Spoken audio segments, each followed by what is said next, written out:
we move to the next in line. Dr. Gaurav Garg, G19074. Free paper 1668, Outcomes of Inferior Turbinate Tarsal Infrastructure for Congenital Nasolacrimal Duct Obstruction. Dr. Gaurav? So shall I share? Yes, please.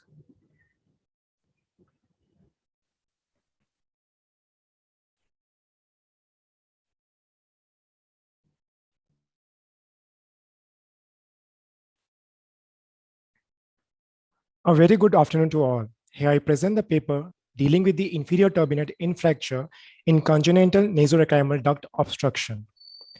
I have no financial disclosure. Congenital epiphora affects 20% of the newborn, with more than 90% resolving in the infancy and more than 60% in the following year.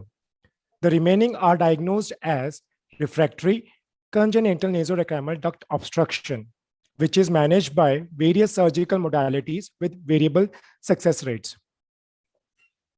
On reviewing the literature, there has been unanimous concern that the success of probing alone decreases significantly with increasing age, from 97% in children under the age of 36 months to merely 43% in children older than 48 months. This may subject them to more invasive dacrocystorhinostomy. Moreover, there is limited literature on inferior turbinate infracture, which is a simple, quick, less invasive, and effective procedure with an extremely low morbidity, especially under endoscopic guidance. With this in mind, we have retrospectively analyzed the efficacy and safety of inferior turbinate infracture in cases complicated by the impaction of inferior turbinate in 69 eyes of 55 patients. Under general anesthesia, puncta of both eyes were examined to rule out any punctum stenosis, followed by Roplas. The characteristics of reflex discharge were noted, after which the punctum was dilated with Nettelship punctum dilator, and probing was done with an age-appropriate Bowman lacrimal probe. On confirmation of a bony block, nasal endoscopy was performed to visualize the distal end of the nasolacrimal duct, inferior meatus, and impaction of the inferior turbinate. Using a lens spatula, the inferior turbinate was medialized towards the nasal septum under the visualization. The patency of nasolacrimal duct was confirmed first by probe and then second by the syringing. The patient was discharged on antibiotic and tapering steroid eye drops. They were followed up at 1 week, 4 weeks, 3 months, 6 months, and then annually. The outcome was graded as successful with patent syringing on the table and a negative history of epiphora, discharge, and negative fluorescent dye disappearance test on follow-up at 3 months. Coming to results, a total of 55 children presented to us with a mean age of 29 months, all displaying symptoms for a mean duration of 27 months. Almost a quarter of children had bilateral involvement and the rest were unilateral, among which right eye was involved in 17 and the left in 24. Here's a case of 3-year-old child presented to us in a right eye epiphora which was persistent even after Kriegler massage.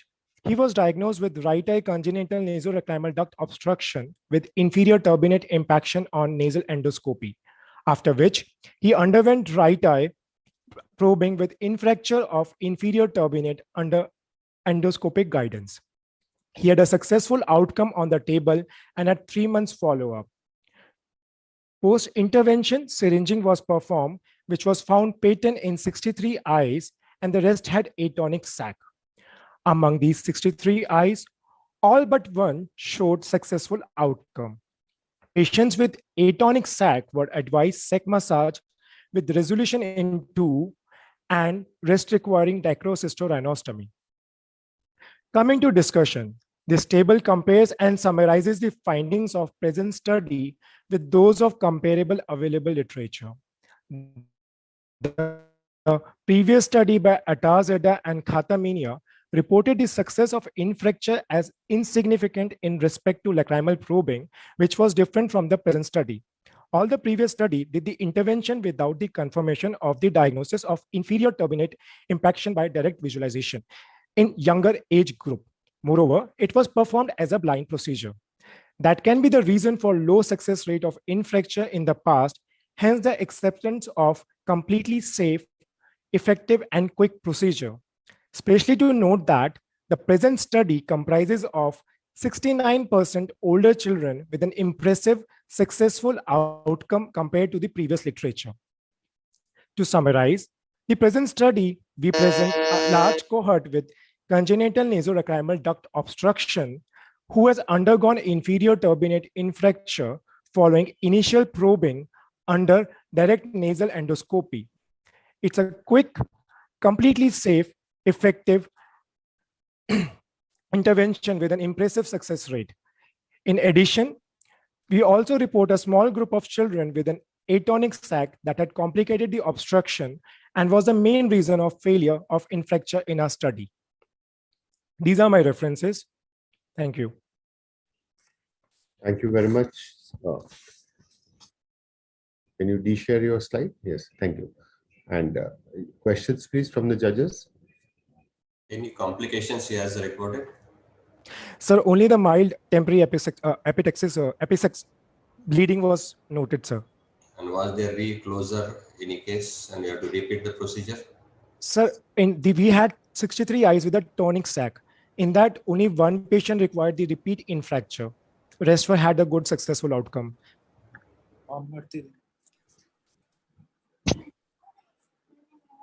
Very good presentation, Gaurav. So I had the same question as Pramod sir had. Yes, sir. So I just wanted to know about how many cases went for spontaneous closure. And next question is that how many days or years you have to follow it up to see that this closure doesn't happen after 36 months or 48 months. So we were following the child at 1 week, 4 weeks, then 3 months, 6 months, and then annually. For this study, we kept the shortest follow-up was 3 months and the longest was 80 months. Sir. So you don't have any long-term follow-up of all these cases? So we have, but the last case which I've entered in this thing, it was in the September. The filing was done on the Excel sheet was done in the September. So we are still following the child. So if I add up the cases, the follow-up has increased to 9 months, the minimum follow-up. Dr. Gaurav, nice. Thank you, ma'am. Sorry.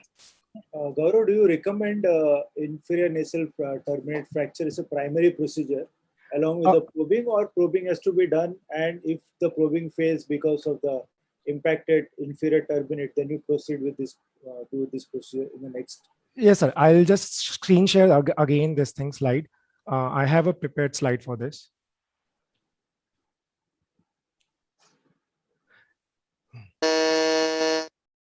So in this, we recommend that the children younger than the 1 year with presenting with the epiphora should be advised regular lacrimal massage.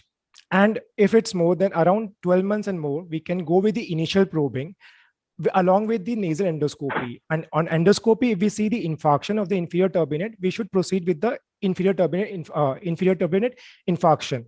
And if it's not there, then we can leave it like that if the patient is becoming, the syringe is becoming patent. If after 2 months or 3 months on follow-up, if the patient again have the complication of epiphora, we can do the repeat probing. But after the second procedure failure, we can shift the patient to DCR.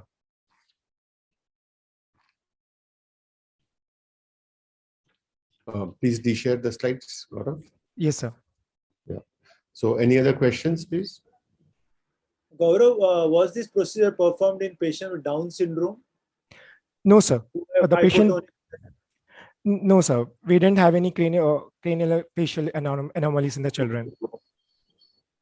And this inferior turbinate fracture has causes epistaxis. So later on, it will induce some fibrosis around that inflammation. No, it can. Yes, sir. It can.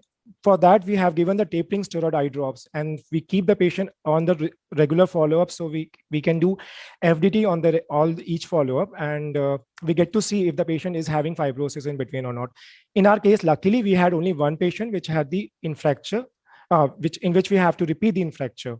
Rest of the patient had a very good successful outcome. And 6 patients had atonic sac. That was the one which was complicating our cases. Other than that, nothing else.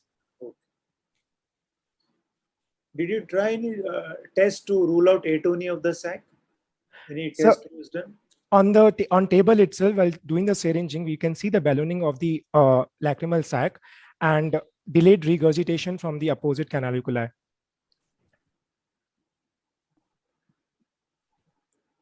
Anybody has any other questions? Any of the judges? Nice presentation, Gaurav.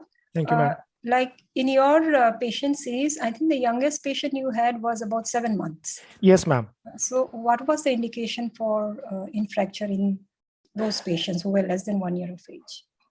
Ma'am, the child has already gone probing outside, ma'am. And the patient was having the lacrimal sac massage from the birth, that child.